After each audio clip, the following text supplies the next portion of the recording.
Kinukonsidera ng DSWD na isama sa 4Ps ang mga manggagawang may mas mababa na minimum ang sahod at para tuluyan silang makaahon sa hirap. Paiigtingin pa ang pagtulong sa kanila sa pamamagitan ng pag-alok ng libreng scholarship slot at training sa TESDA. Si Clazel Pardilla sa detalye.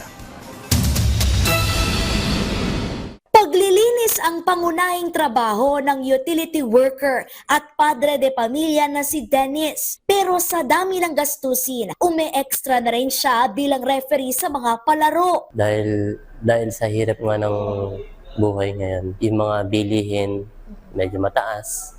Tapos hindi naman ganun kataas yung sahod namin.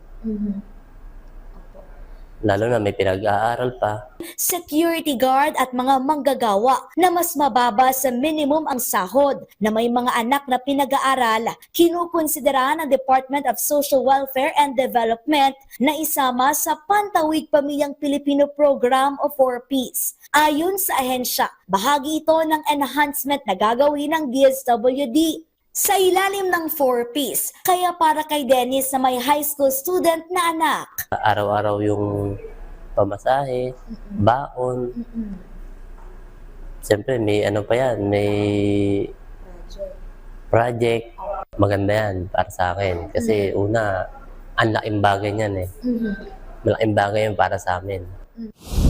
Para lalo pang matulungan ang mga 4Ps na makaahon sa hirap, nagkasundo ang DSWD at Technical Education and Skills Development Authority nang paigtingin ang tulong para sa mga pamilyang graduate ng 4Ps. Sa ilalim ng isang Memorandum of Agreement, mag-aalok ang TESDA ng libreng scholarship slots, skills training at certification para sa mga kwalipikadong benepisyaryo ng 4Ps, habang ang DSWD naman ang tutukoy sa mga kalahok. Layo nitong matulungan sila na makahanap ng maayos na trabaho at magkaroon ng disenteng kita. Alinsunod ito sa direksyon ni Pangulong Ferdinand R. Marcos Jr. na bigyan ng maayos na edukasyon at kapaki-pakinabang na kasanayan ang mga graduate na hindi lamang susi sa pag-angat ng pamumuhay ng bawat pamilyang Pilipino, kundi makatutulong din para mapaunlad ang ekonomiya ng bansa.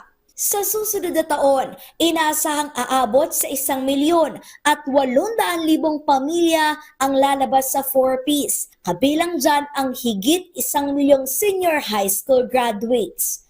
Clazel Pardilla para sa Pambansang TV sa Bagong Pilipinas.